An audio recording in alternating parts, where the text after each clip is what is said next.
కొంచెం నూనె ఎక్కువనే పోసుకోవాలి.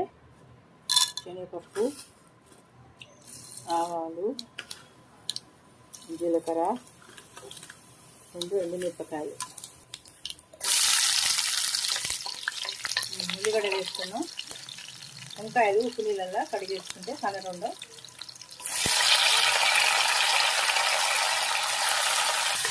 పసుపు వేసుకోవాలి. అల్లం వెల్లిగడ్డ,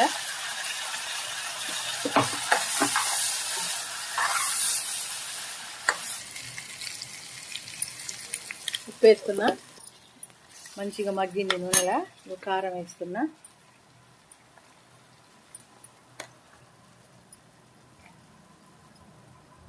కొద్దిగా కొబ్బరి పొడి వేసుకుంటే చాలా బాగుంటుంది. వేడి వేడి అన్నంలా బాగుంటుంది వంకాయ. తొందరగా అయ్యేది. మీరు కూడా చేసుకోండి. బంద్ చేస్తున్నా స్టవ్.